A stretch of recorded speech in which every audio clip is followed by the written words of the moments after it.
Eu nunca imaginei que ouviria isso dentro da minha própria casa. Vamos nos livrar das pessoas inúteis da família. Você é a primeira. Quem disse foi minha irmã. Quem concordou foram meus pais. E o lugar onde isso aconteceu? A casa que eu comprei sozinha, com anos de trabalho duro. Durante muito tempo, achei que ajudar minha família era obrigação.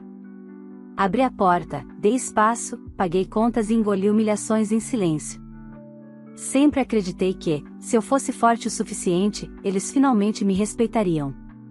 Mas naquela noite, algo mudou. Eu percebi que não era falta de amor. Era abuso disfarçado de família.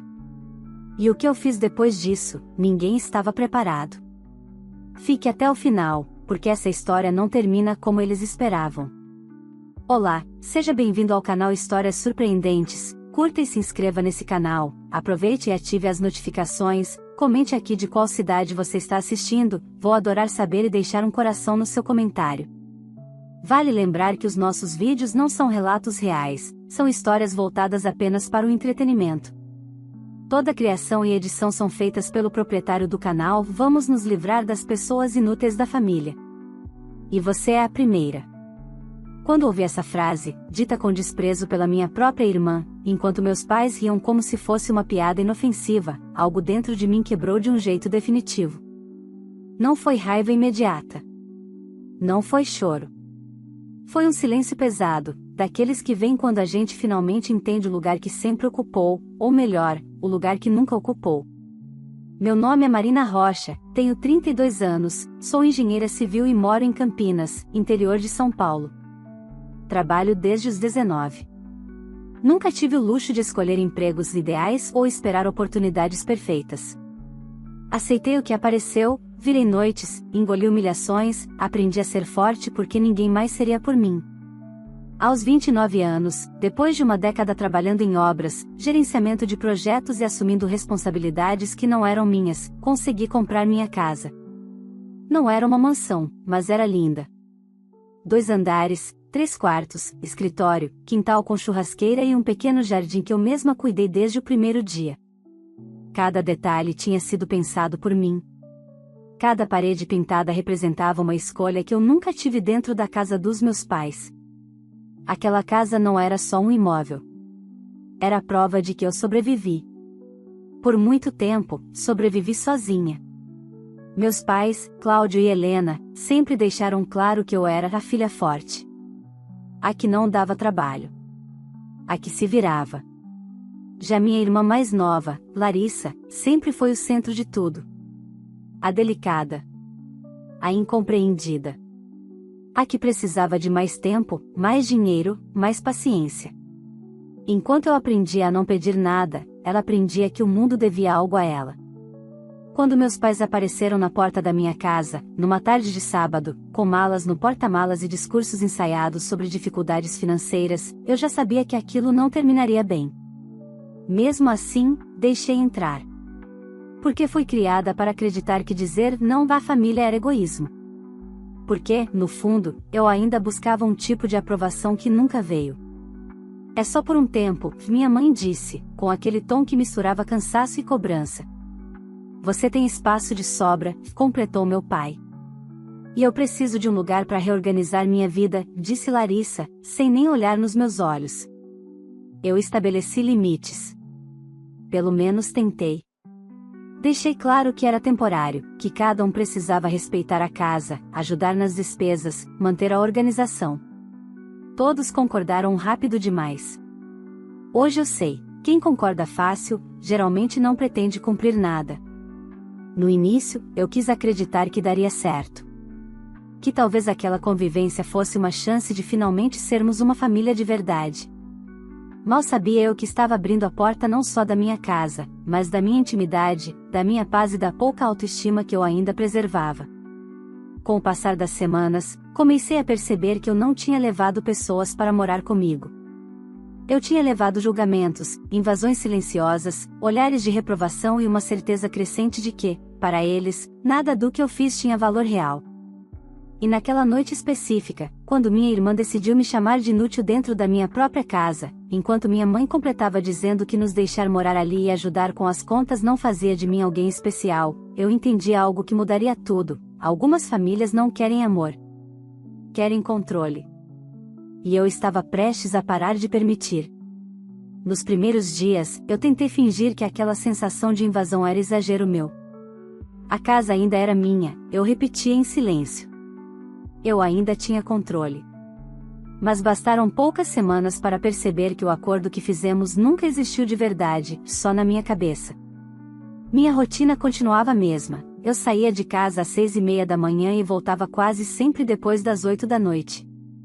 Obras não esperam. Problemas não têm hora para acontecer. Eu chegava cansada, com a cabeça pesada de decisões, números e responsabilidades, e encontrava a casa em um estado que me dava vontade de virar e ir embora. Pratos empilhados na pia. Copos espalhados pela sala. Restos de comida esquecidos no fogão. A televisão ligada o dia inteiro, o ar-condicionado funcionando mesmo com as janelas abertas. Larissa passava as tardes no sofá, alternando entre redes sociais e séries, como se estivesse hospedada em um resort. Vocês usaram a cozinha hoje? Perguntei numa noite, tentando manter o tom neutro. Usamos, ué, respondeu minha mãe, sem levantar os olhos do celular. Depois a gente limpa. Esse depois nunca chegava. No terceiro mês, as contas começaram a gritar. A de energia veio quase o dobro do normal. A de água, então, parecia piada. Piscina usada todos os dias, banhos longos, máquina de lavar funcionando como se não tivesse custo algum. Quando comentei, meu pai fez um gesto impaciente. Marina, não exagera. Você sempre foi controladora com dinheiro. Controladora. A palavra ficou ecoando. Não responsável. Não organizada. Controladora. Larissa ria. Você ganha bem, né? Fica contando centavos pra quê? Respirei fundo. Contei até 10, lembrei de tudo que me disseram a vida inteira sobre ser paciente, compreensiva, madura. Engoli seco. Não é sobre contar centavos, respondi. É sobre respeito. Ela deu de ombros. Respeito não paga conta. A frase saiu leve demais para quem nunca pagou uma. Na semana seguinte, percebi algo que me deixou em alerta. Meu escritório, o único espaço que eu tinha reservado exclusivamente para trabalhar de casa quando precisava, começou a ser ocupado. Primeiro foram caixas temporárias. Depois, documentos da minha mãe. Em seguida, roupas da Larissa. Eu preciso desse espaço livre, falei, já sentindo o cansaço tomar um rumo diferente, mais profundo. Ah, disse minha irmã. Você quase não fica em casa mesmo. Aquilo me atingiu como um tapa silencioso. Porque era verdade. Eu quase não ficava. E, ainda assim, era como se eu estivesse sendo punida por isso. Os comentários também começaram a mudar de tom. Marina vive para trabalhar, minha mãe dizia, como se fosse uma crítica moral. Não sabe aproveitar a vida. Depois não entende porque está sozinha, completava Larissa, com um sorriso que misturava deboche e pena. Meu pai só observava. Sempre observava. Nunca intervinha. Certa noite, cheguei mais cedo do que o normal. Era pouco depois das 6. Estacionei o carro e, antes mesmo de entrar, ouvi risadas altas vindo do quintal. Quando abri a porta, encontrei amigos da Larissa sentados na churrasqueira, comendo, bebendo e usando minha casa como ponto de encontro. O que está acontecendo aqui? Perguntei, surpresa. Relaxa, ela respondeu. Só chamei o pessoal. Você nem avisou que vinha cedo. Nem avisou. Como se eu fosse uma visita. Quando pedi que aquilo não se repetisse, minha mãe me puxou de lado. Você está ficando difícil, Marina. A gente está passando por um momento delicado. Criar conflito agora não ajuda ninguém. E eu? Perguntei. Alguém está preocupado comigo? Ela suspirou, como se eu fosse uma criança birrenta. Você sempre deu conta sozinha. Sempre foi forte.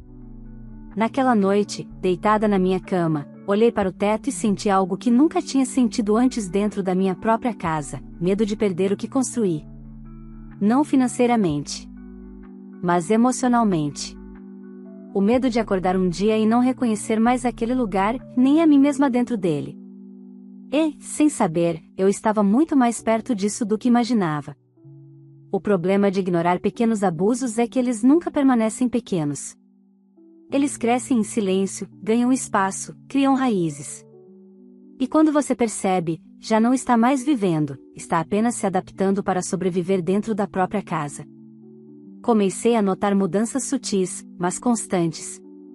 Coisas que não eram minhas apareciam nos armários. Minhas panelas favoritas estavam riscadas. O sofá tinha manchas novas. O jardim, que eu cuidava com tanto zelo, estava sendo usado como área de descarte, bitucas de cigarro, copos plásticos, restos de comida.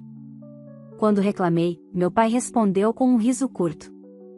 Isso é frescura, Marina. Casa é para ser usada. Usada por quem não construiu nada ali. O limite financeiro também deixou de existir. Minha mãe passou a ir ao supermercado sozinha, com meu cartão. No começo, eram compras necessárias. Depois, vinhos caros, produtos que eu nunca usei, marcas que eu jamais compraria. Quando questionei, ela cruzou os braços. Você não confia na própria mãe? A frase veio carregada de culpa. E funcionou. Sempre funcionava. Larissa, por sua vez, passou a agir como se fosse dona do lugar. Mudou móveis de posição. Trocou cortinas. Comprou almofadas mais modernas e descartou as minhas sem perguntar. Um dia cheguei e percebi que fotos minhas haviam sido retiradas da estante da sala. Onde estão minhas fotos? Perguntei. Ah, tirei, respondeu ela, distraída. Deixei o ambiente mais neutro. Neutro. Sem mim. Naquela semana, precisei trabalhar de casa por 2 dias. Um problema sério na obra exigia atenção constante. Fechei a porta do escritório e tentei me concentrar. Não consegui. Música alta, risadas, televisão no volume máximo. Pedi silêncio. Recebi olhares atravessados. Você é muito chata, Larissa disse. Parece uma velha reclamando de barulho. Eu estou trabalhando, respondi. Trabalhando sempre, ela retrucou. Essa obsessão vai acabar te deixando sozinha. Minha mãe concordou com a cabeça. Ela não sabe viver, comentou, como se eu não estivesse ali. Algo dentro de mim começou a endurecer. Na sexta-feira daquela mesma semana, cheguei em casa mais cedo outra vez. O portão estava destrancado. Entrei e ouvi vozes vindas do andar de cima. Subi devagar e parei diante da porta do meu quarto. Estava entreaberta. Minha mãe e Larissa estavam lá dentro, mexendo nas minhas coisas. O que vocês estão fazendo? Perguntei, sentindo o coração acelerar. Minha mãe se virou primeiro, visivelmente incomodada por ter sido pega. Estamos só reorganizando. Reorganizando o quê? Minha voz saiu firme, mais do que eu esperava. Larissa suspirou. Mãe, deixa que eu falo. Seu quarto é enorme. Você quase não usa. A gente estava pensando em mudar algumas coisas, otimizar espaços. Pensando como? Perguntei. Ela sorriu. Um sorriso frio, calculado. Depois a gente conversa. Naquela noite, não dormi. Pela primeira vez, tranquei a porta do quarto. Não por medo físico, mas por uma sensação incômoda de que algo estava sendo decidido sem mim. Sobre mim. Dentro da minha própria casa. No sábado de manhã, encontrei meus pais e minha irmã sentados à mesa da cozinha, como se estivessem em reunião. Quando me viram, o silêncio foi imediato. Precisamos conversar, disse meu pai. Sentei. O ar estava pesado. Estamos chegando à conclusão, começou minha mãe, de que essa convivência não está funcionando porque você é muito rígida. Larissa completou, sem hesitar, você não sabe dividir. Não sabe compartilhar. E isso cansa. Olhei para os três. Um por um. E, pela primeira vez, não senti culpa. Senti clareza. Eles não estavam cansados de mim. Estavam cansados de fingir respeito. E eu ainda não sabia, mas aquela conversa era só o começo da maior invasão que eu enfrentaria. Depois daquela conversa na cozinha, algo mudou. Não foi uma mudança explícita, anunciada em voz alta. Foi pior. Foi silenciosa. Um clima de decisão tomada sem minha presença. Sorrisos contidos. Cochichos interrompidos quando eu entrava no ambiente. A sensação constante de que eu era uma intrusa dentro da minha própria casa. Passei a chegar cada vez mais tarde do trabalho, não por necessidade, mas porque ficar ali tinha se tornado insuportável. A casa, que antes me acolhia, agora me rejeitava. O ar parecia mais pesado. Os espaços, menores. Até o silêncio tinha outro som. Na quarta-feira daquela semana, cheguei exausta. Tinha sido um dia longo, cheio de reuniões e problemas técnicos na obra. Subi direto para o meu quarto, ansiosa por um banho quente e alguns minutos de paz. Quando empurrei a porta, algo me fez parar no mesmo instante. Meu quarto estava diferente. Nada gritava mudança de imediato, mas eu senti. A colcha da cama não era minha. As almofadas haviam sido trocadas. Minhas roupas, que sempre deixei organizadas por cor, estavam amontoadas de forma descuidada. Abri o armário e percebi espaços vazios. Desci as escadas com o coração acelerado. Vocês mexeram no meu quarto? Perguntei, tentando manter a calma. Minha mãe estava sentada no sofá, assistindo televisão. Mexer é uma palavra forte, respondeu, sem tirar os olhos da tela. Só demos uma ajeitada. Uma ajeitada em coisas que são minhas, rebati. Ela suspirou, como se eu estivesse exagerando. Marina, você precisa aprender a flexibilizar. Tudo aqui é família. Família. Sempre essa palavra. Sempre usada como justificativa para atravessar limites. Larissa apareceu na sala, sorrindo. Você devia agradecer. Seu quarto estava muito sério. Agora está mais aconchegante. Aconchegante para quem? Perguntei. Ela inclinou a cabeça, fingindo não entender. Pra gente. A resposta caiu como uma pedra.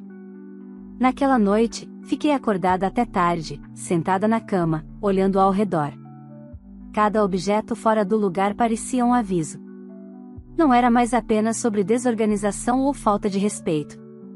Era sobre território. Controle. Poder. Na sexta-feira, precisei viajar para resolver um problema urgente em outra cidade. Saí cedo, voltei só no domingo à noite. Durante a viagem, tentei afastar os pensamentos, mas algo dentro de mim insistia em ficar em alerta. Quando cheguei, a casa estava silenciosa demais. Estacionei o carro, peguei minha bolsa e entrei. Subi direto para o meu quarto. Abri a porta, e congelei. Minha cama havia sido trocada. Não era mais a minha. Era maior. Diferente. A comoda não estava mais no mesmo lugar. Minhas fotos tinham sumido. Meu criado mudo também. O cheiro do ambiente não era o meu. Era outro perfume. Outra presença. Meu corpo inteiro ficou gelado. Corri até um dos quartos de hóspedes e encontrei caixas empilhadas. Abri uma. Minhas roupas. Outra. Meus livros. Outra. Objetos pessoais jogados sem cuidado, como se não tivessem valor algum. Desci as escadas quase sem sentir as pernas. Meus pais estavam sentados à mesa da sala. Larissa mexia no celular. O que vocês fizeram? Minha voz saiu baixa, mas firme. Meu pai me olhou pela primeira vez em dias. Tomamos uma decisão, disse, com calma demais.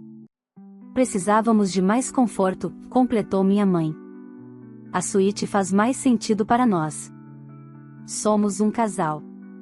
E você quase não fica em casa, Larissa acrescentou, sem levantar o olhar. Não faz diferença. Eu senti o chão sumir. Vocês tiraram minhas coisas do meu quarto, falei, tentando processar o absurdo. Não dramatiza, disse minha mãe. Está tudo guardado. Guardado. Em caixas. Como se minha vida pudesse ser empacotada e empurrada para um canto qualquer. Foi então que Larissa levantou o olhar e sorriu. Um sorriso que eu nunca vou esquecer. Vamos nos livrar das pessoas inúteis da família, disse, com desprezo. E você é a primeira. Minha mãe completou, sem hesitar, deixar a gente morar na sua casa e ajudar com as contas não faz de você alguém especial. O silêncio que veio depois foi ensurdecedor. E naquele exato momento, algo dentro de mim se reorganizou. Não em pedaços, mas em força. Eles achavam que tinham tomado tudo de mim. Mal sabiam que estavam me dando o motivo que eu precisava. Não gritei.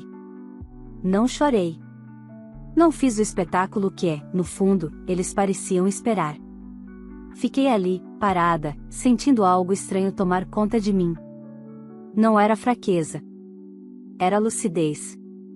Uma lucidez fria, quase desconfortável, como se eu finalmente estivesse vendo aquela cena de fora. Vocês não podiam fazer isso, falei, por fim. Essa é a minha casa. Meu pai cruzou os braços. Casa é onde mora a família, Marina. E família decide junto. Decide sem avisar? Perguntei. Decide tirando minhas coisas enquanto eu estava fora? Minha mãe desviou o olhar. Você está sendo egoísta. Sempre foi. Tudo precisa ser do seu jeito. Larissa riu, um riso curto e debochado. Você age como se tivesse feito algo extraordinário. Comprou uma casa. Parabéns. Mas isso não te coloca acima de ninguém. Aquilo foi curioso. Porque, pela primeira vez, percebi que não se tratava de dinheiro, nem de espaço. Era ressentimento. Um ressentimento antigo, acumulado, alimentado cada vez que eu avançava enquanto eles permaneciam no mesmo lugar.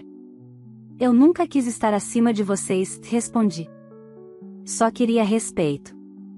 Respeito se conquista, minha mãe retrucou. Não se exige. Olhei ao redor da sala. O sofá que eu comprei. A televisão que eu parcelei. O tapete que escolhi com cuidado. Tudo ali tinha saído do meu esforço. E, ainda assim, eu era tratada como alguém descartável. Vou ficar no quarto de hóspedes por enquanto, falei, sentindo o peso daquela frase. Mas isso não vai ficar assim. Ótimo, disse Larissa. Assim ninguém se estressa. Subia as escadas com passos lentos. O quarto de hóspedes estava improvisado, apertado, com caixas empilhadas ao redor. Sentei na cama e, pela primeira vez desde que tudo começou, deixei as lágrimas caírem. Não por eles. Mas por mim. Pela Marina que passou anos tentando merecer amor através do esforço. Na segunda-feira, tomei uma decisão silenciosa. Não anunciei. Não confrontei. Apenas comecei a agir. Troquei senhas. Do Wi-Fi, dos aplicativos de streaming, da conta do supermercado.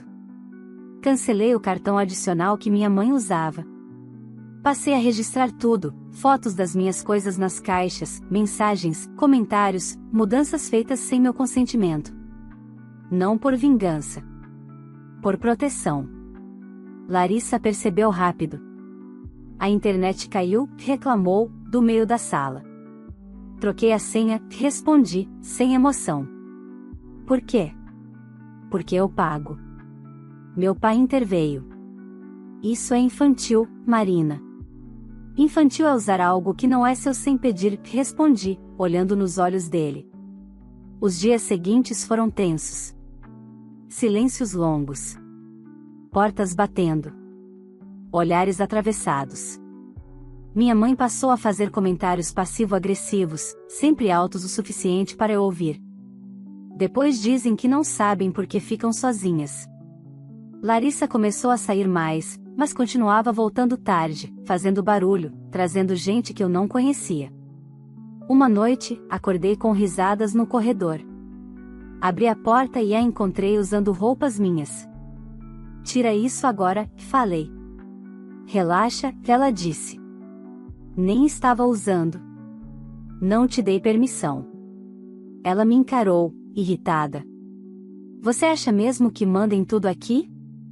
A pergunta ficou no ar. Na manhã seguinte, encontrei a fechadura do meu antigo quarto trocada.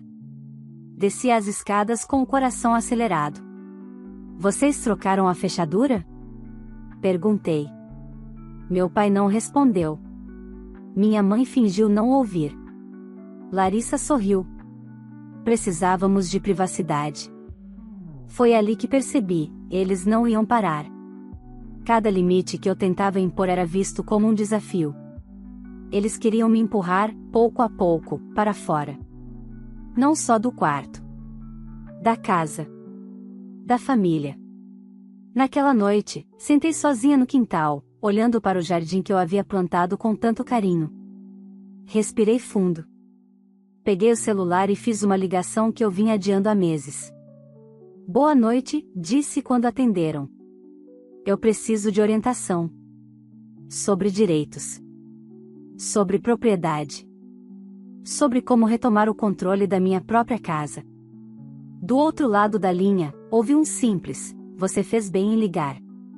E eu soube que o jogo estava prestes a mudar. Depois daquela ligação, comecei a enxergar minha própria casa com outros olhos. Não como um lar compartilhado, mas como um território em disputa. Cada gesto deles passou a ter intenção. Cada silêncio, um aviso. E, pela primeira vez, eu parei de fingir que aquilo era apenas um mal-entendido familiar. Na terça-feira seguinte, cheguei do trabalho e encontrei a sala rearranjada. O sofá encostado na parede, a mesa de centro fora do lugar, alguns dos meus objetos guardados em caixas novamente. Larissa estava sentada no chão, mexendo no celular, como se nada tivesse acontecido. Quem mandou mudar isso tudo? Perguntei. A gente conversou, respondeu minha mãe, saindo da cozinha. Decidimos que assim fica melhor para todos. Vocês conversaram entre vocês, corrigi. Não comigo. Meu pai suspirou, cansado.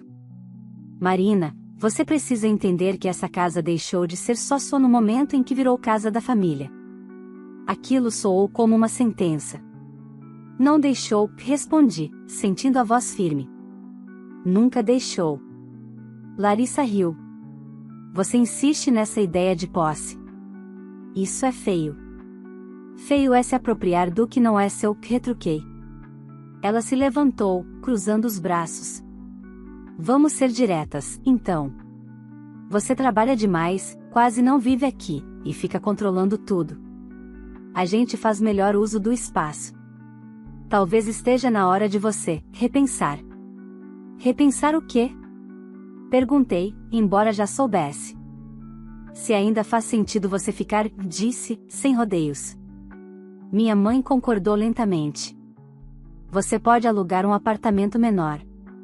Algo mais prático para sua rotina. Aqui, a gente se organiza. Meu coração acelerou, mas minha mente estava estranhamente calma. Vocês estão sugerindo que eu saia da minha própria casa? Não é sugestão, disse meu pai. É uma solução. Naquela noite, me tranquei no quarto de hóspedes e sentei no chão, cercada por caixas. Pela primeira vez, não chorei. Em vez disso, peguei o celular e revisei tudo o que eu já tinha feito, documentos organizados, registros das mudanças, mensagens salvas. Eu não estava mais reagindo. Estava me preparando.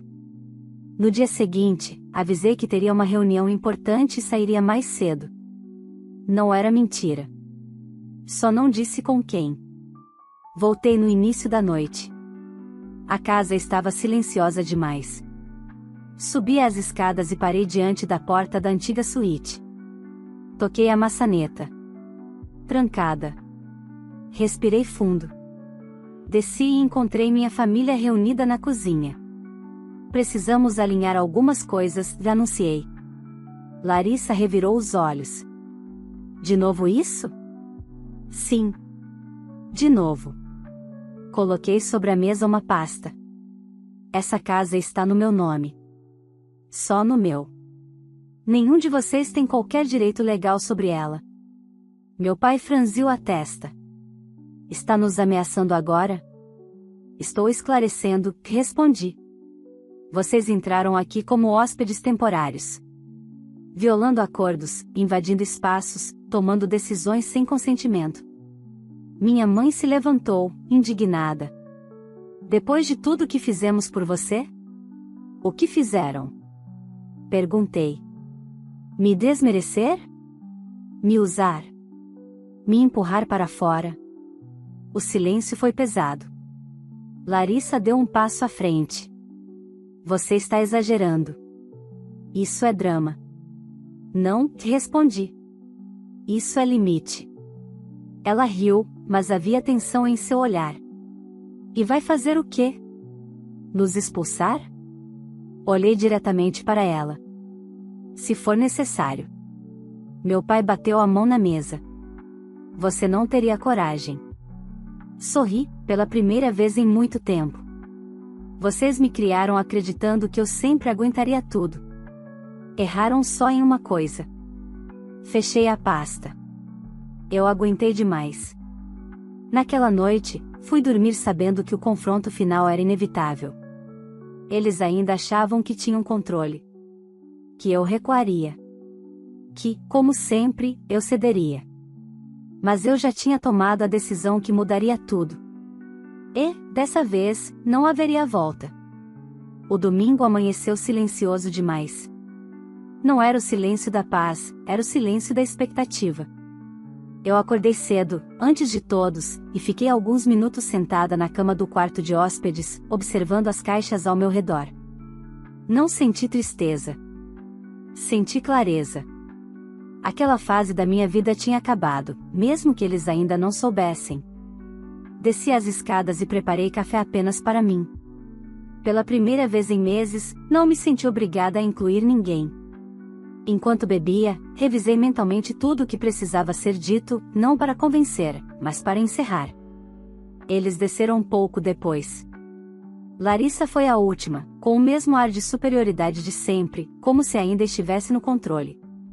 Precisamos conversar, anunciei. Meu pai sentou à mesa com impaciência. Minha mãe cruzou os braços. Larissa nem se sentou.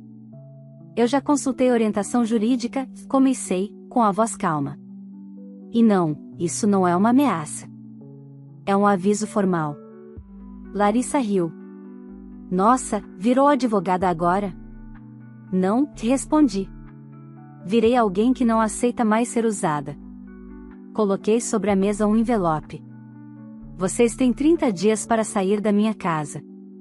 O efeito foi imediato. O quê? Minha mãe exclamou. Você não pode fazer isso. Posso, respondi. E vou. Meu pai levantou-se abruptamente. Você está jogando a própria família na rua. Não, corrigi. Estou devolvendo a responsabilidade para quem sempre evitou tê-la. Larissa deu um passo à frente, os olhos cheios de raiva. Depois de tudo, você escolhe o dinheiro? Olhei diretamente para ela. Não. Eu escolho a mim. O silêncio que se seguiu foi diferente de todos os outros. Não havia mais manipulação possível. Não havia mais culpa que pudesse ser usada contra mim. Você vai se arrepender, minha mãe disse, com a voz tremendo. Vai ficar sozinha. Respirei fundo. Eu sempre estive sozinha. A diferença é que agora eu sei disso. Nos dias seguintes, a casa virou um campo minado. Reclamações, indiretas, tentativas de chantagem emocional. Nenhuma funcionou. Eu mantive distância, comunicação mínima e tudo registrado. quando o prazo terminou, eles saíram. Sem despedidas. Sem pedidos de desculpa. Larissa passou por mim com o queixo erguido, como se a derrota fosse temporária. Troquei as fechaduras no mesmo dia. Naquela noite, caminhei pela casa vazia. Abri a porta da suíte principal. Meu quarto. Do jeito que eu tinha escolhido. Sentei na cama e, pela primeira vez em muito tempo, respirei sem peso no peito. Não liguei. Não mandei mensagem. Não procurei. Algumas semanas depois, soube por terceiros que eles estavam morando de favor, reclamando de mim, contando uma versão distorcida da história. Não me importei. Pela primeira vez, a narrativa que realmente importava era minha. Aprendi que nem toda família é abrigo. Algumas são âncoras. E não há vitória em afundar junto. Hoje, quando alguém me pergunta se não sinto falta, respondo com honestidade: sinto falta de quem eles nunca foram comigo. E isso não é motivo suficiente para abrir a porta outra vez. Minha casa voltou a ser meu lar. Meu silêncio voltou a ser paz. E eu, finalmente, voltei a ser dona de mim. Se essa história te tocou de alguma forma, curta este vídeo para que mais pessoas alcancem esse relato e se sintam representadas. Se você ainda não é inscrito no canal, inscreva-se agora e ative o sininho para não perder nenhuma história nova. Aqui você sempre encontra relatos fortes, que fazem refletir e dão voz a quem precisou ser forte em silêncio. Compartilhe este vídeo com alguém que já viveu ou vive uma situação parecida dentro da própria família. Muitas vezes, uma história como essa chega exatamente para quem precisa ouvir. Agora eu quero saber de você: se estivesse no lugar da filha, você faria o mesmo? Teria coragem de impor limites e se escolher, mesmo quando isso significa se afastar da própria família?